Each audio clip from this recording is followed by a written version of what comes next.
Bismillah. Assalamualaikum warahmatullahi wabarakatuh. Alhamdulillah wassalatu wassalamu ala Rasulillah bi ni'matihi tatimmu hadhihi shalihah. Asyhadu an la ilaha illallah wa asyhadu anna Muhammadan abduhu wa rasuluh allazi la nabiyya wa la rasula ba'da, amma ba'du. Sahabat-sahabat yang dimuliakan oleh Allah Subhanahu wa taala, saat seseorang melaksanakan ibadah pada bulan Ramadan yang menjadi pokok ibadahnya adalah saum, tentu jangan sampai kita tidak hanya tidak makan dan tidak minum. Sebab betapa banyak, kata Nabi SAW, orang yang menjalani bulan Ramadan, melaksanakan saum, tapi hanya mendapatkan rasa lapar dan hausnya saja. Kenapa? Karena dia saumnya hanya saum secara dohir istilahnya. Kenapa? Tidak makan, tidak minum, dan tidak melakukan hubungan suami istri. Padahal saum bukan hanya itu. Yang menjadi keistimewaan bagi orang saum adalah meninggalkan tidak makan dan tidak minumnya itu karena Allah Subhanahu wa taala. Bahkan bukan hanya tidak makan dan tidak minum, tapi juga meninggalkan kata-kata zur, kata-kata yang bernuansa atau yang berbau dusta, atau perbuatan yang sia-sia, atau dalam hadis yang lain kata-kata yang mengarah kepada sesuatu yang seronok. Itu hal-hal yang bisa menyebabkan hilangnya keutamaan saum. Nah, dari hadis-hadis yang disampaikan oleh Nabi SAW menunjukkan bahwa saum yang harus kita laksanakan betul-betul saum yang dikehendaki oleh Allah Subhanahu wa taala dan dicontohkan oleh Rasul SAW, yaitu dengan cara kita menjaga kualitas saum. Perut kita disaumkan, pikiran kita disaumkan, mata, telinga, mulut, saum. Semuanya menahan diri, bersabar untuk tidak melakukan perbuatan yang membuat Allah murka, yang membuat pahala saum kita hilang, yang membuat saum kita sekedar lapar dan dahaga. Itu harus dijaga. Makanya dalam beberapa hadis Rasulullah SAW mengatakan, betapa banyak orang yang saum ilal juwal atas, hanya dapat lapar dan hausnya saja, tidak dapat pahala dan tidak dapat keutamaan saum.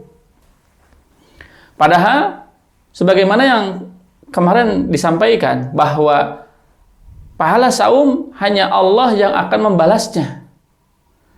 Karena Allah Subhanahu wa taala butuh kepada orang yang melakukan saum.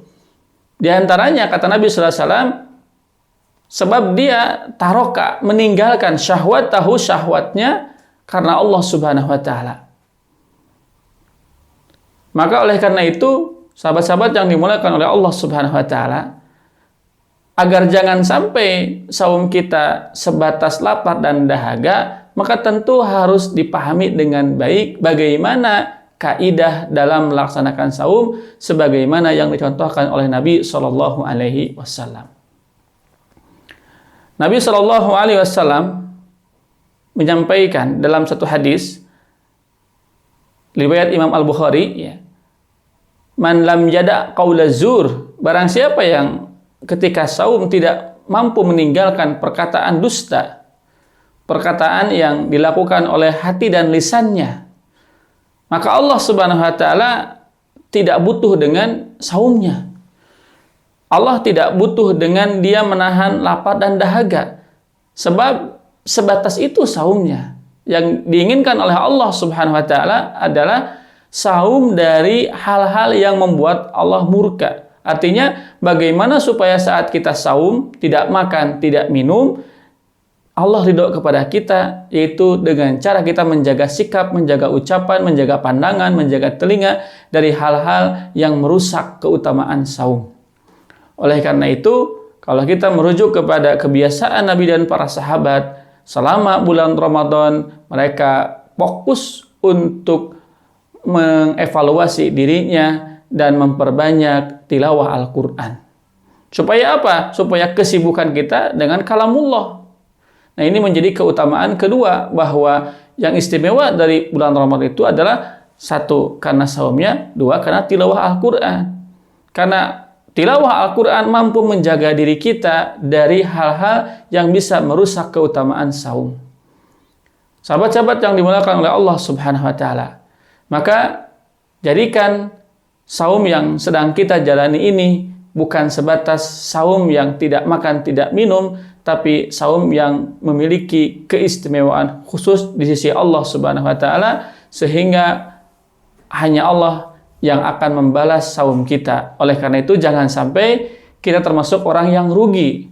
Kita tidak makan, tidak minum, juga tidak berhubungan suami istri, tapi kita kehilangan keutamaan dari Allah Subhanahu wa Ta'ala sebab kita tidak menjaga amalan saum dengan baik. Oleh karena itu, perbanyaklah zikir kepada Allah Subhanahu wa Ta'ala, sibukkan diri kita dengan amal-amal soleh, sibukkan diri kita dengan tilawah Al-Quran, dan manfaatkan waktu yang Allah berikan kepada kita dengan menjaga sholat 5 waktu, kemudian menjaga silaturahim. Jangan sampai waktu yang Allah berikan kepada kita dipakai untuk sekadar nongkrong, sekadar jalan-jalan, ngobrol tanpa ada arah yang jelas, karena itu bisa merusak keutamaan saum. Jangan sampai Allah tidak butuh dengan saum kita, sebab kita tidak menjaga keutamaan pahala saum. Maka mudah-mudahan saum yang kita jalani menjadikan kita orang-orang yang berhak diridhoi oleh Allah Subhanahu wa Ta'ala, mampu merubah kebiasaan buruk kita, sehingga terlahir kita nanti setelah melaksanakan saum sebagai orang-orang yang bersih hatinya dan diampuni dosanya oleh Allah Subhanahu wa Ta'ala. Mudah-mudahan saum yang diwajibkan kepada kita memberikan arti yang berharga buat kita, bahwa kita harus belajar sabar untuk melakukan hal-hal yang diperintahkan oleh Allah Subhanahu wa Ta'ala, dan berusaha sabar untuk meninggalkan hal-hal yang membuat Allah benci kepada kita, baik perkara yang mubah ataupun perkara yang syubhat atau bahkan yang diharamkan. Yang mubah saja kalau tidak ada manfaat sebaiknya ditinggalkan, apalagi yang syubhat dan yang haram. Karena jangan sampai saum kita sebatas saum yang membuat tubuh kita lelah tapi tidak dapat berkah dari Allah Subhanahu wa Ta'ala. Mudah-mudahan kita diberkahi oleh Allah dengan saum yang kita laksanakan, dan mudah-mudahan Allah menerima saum kita. Terima kasih. Assalamualaikum warahmatullahi wabarakatuh.